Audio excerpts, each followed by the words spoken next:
This video is designed to help you start a school business. At the end of the video, you'll find a valuable gift. It's a school business plan that you can download, and will lay down for you, step by step, everything you need to know to start a successful school business of your own. If you are new to this channel, make sure to hit the subscribe button for more videos like this. First, you need to determine what kind of school the local market needs. Ask area parents and teachers for their opinions, and if you can afford it, hire a marketing company to do a survey. It will help you focus your efforts and ensure that you're making a sound business decision. Once you determine what kind of school you will be opening, decide with how many grades you will actually start. Your long-range plans may call for a K-12 school, but it makes more sense to start small and grow solidly. Typically, you would establish the primary division, and add the upper grades over time as your resources permit. Form a small committee of talented supporters to begin the preliminary work. Include parents, or other prominent members of your community who have financial, legal, management, and building experience. Ask for and get a commitment of time and financial support from each member. You are undertaking important planning work which will demand much time and energy, and these people can become the core of your first board of directors. Find a location.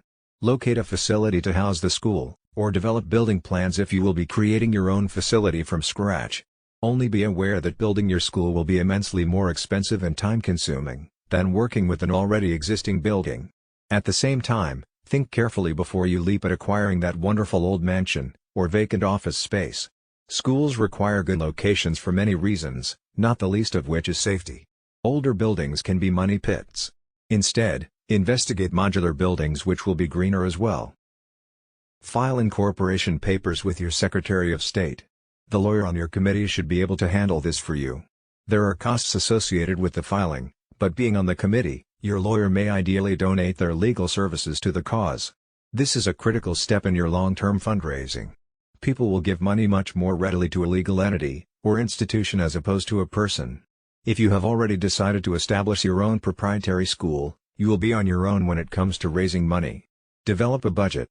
Develop a budget for 5 years. This is the detailed look at income and expenses. The financial person on your committee should be responsible for developing this critical document. As always, project your assumptions conservatively and factor in some wriggle room should things go wrong. You need to develop 2 budgets, an operating budget and a capital budget. For example, a swimming pool or an arts facility would fall under the capital side, while planning for Social Security expenses would be an operating budget expense.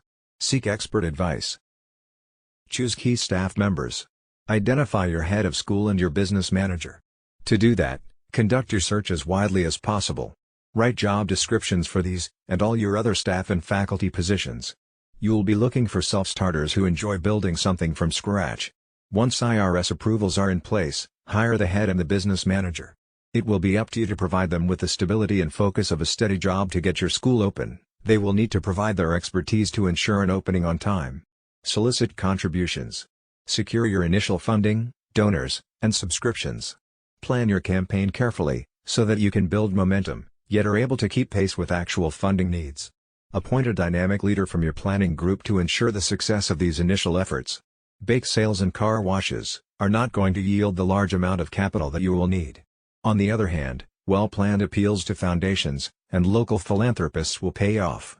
If you can afford it, hire a professional to help you write proposals and identify donors. Faculty requirements. It is critical to attracting skilled faculty. Do so by agreeing to competitive compensation. Sell your future employees on the vision of your new school. The chance to shape something is always appealing. While it is still over a year until you open, line up as many faculty members as you can. Do not leave this important job until the last minute. Marketing. Advertise for students. Promote the new school through service club presentations and other community groups. Design a website and set up a mailing list to keep interested parents and donors in touch with your progress. Marketing your school is something that has to be done consistently, appropriately, and effectively. If you can afford it, hire an expert to get this important job done. Have faculty in place to get the school ready for opening. The first year at a new school requires endless meetings and planning sessions for the academic staff. Get your teachers on the job no later than August 1st, in order to be prepared for opening day. Depending on how lucky you are at attracting qualified teachers, you may have your hands full with this aspect of the project. Take the time needed to sell your new teachers on the school's vision. They need to buy into it, so that your school can take off with the right atmosphere. Opening day. Make this a soft opening at which you welcome your students, and any interested parents at a brief assembly. Then off to classes. Teaching is what your school will be known for. It needs to begin promptly on day 1. The formal opening ceremony should be a festive occasion. Schedule it for a few weeks after the soft opening. Faculty and students will have sorted themselves out by then.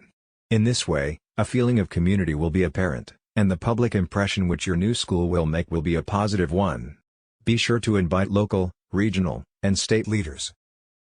The next part of the video is not specific to a school business. Nevertheless, this knowledge is essential for success in the school business, as well as in any other business. Ignore it at your own peril. Operating a successful school business will depend on the following 4 conventions. 1.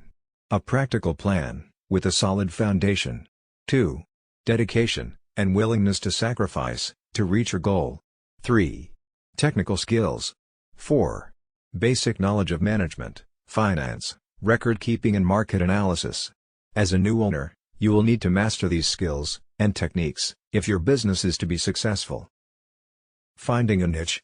Small businesses range in size from a manufacturer, with many employees, and millions of dollars in equipment, to the lone window washer, with a bucket and a sponge.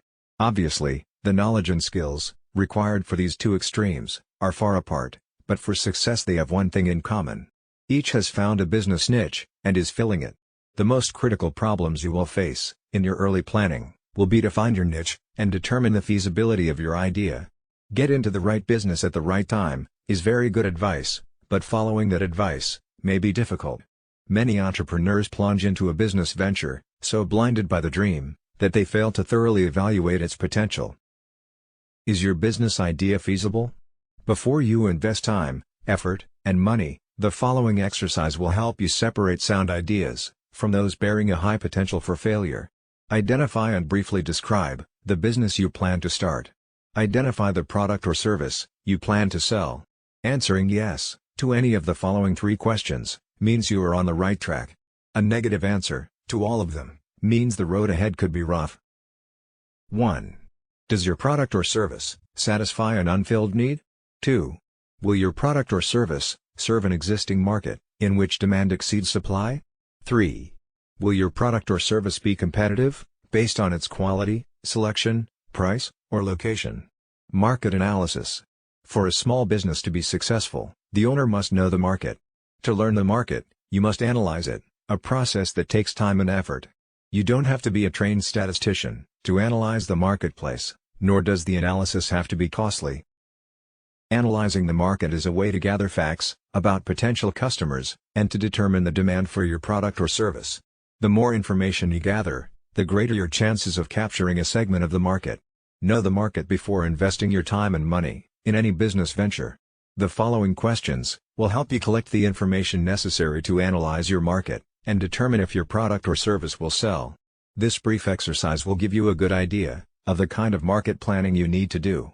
An answer of no to any of the questions indicates a weakness in your plan, so do your research until you can answer each question with a yes. 1. Do you know who your customers will be? 2. Do you understand their needs and desires? 3. Do you know where they live? 4. Will you be offering the kind of products or services that they will buy? 5. Will your prices be competitive in quality and value? 6. Will your promotional program be effective? 7. Do you understand how your business compares with your competitors? 8. Will your business be conveniently located for the people you plan to serve? 9. Will there be adequate parking facilities for the people you plan to serve? Planning your startup. The following questions are grouped according to function. They are designed to help you prepare for opening day. Merchandise. Have you decided what items you will sell or produce, or what services you will provide? Have you made a merchandise plan, based upon estimated sales, to determine the amount of inventory you will need to control purchases? Have you found reliable suppliers, who will assist you in the startup? Have you compared the prices, quality, and credit terms of suppliers? Business records. Are you prepared to maintain complete records of sales, income and expenses, accounts payable, and receivables? Have you determined how to handle payroll records, tax reports, and payments? Do you know what financial reports should be prepared, and how to prepare them? Finances. A large number of small businesses fail each year. There are a number of reasons for these failures, but one of the main reasons is insufficient funds. Too many entrepreneurs try to start and operate a business without sufficient capital, money. To avoid this dilemma, you can review your situation by analyzing the following 3 questions. 1. How much money do you have? 2. How much money will you need to start your business? 3.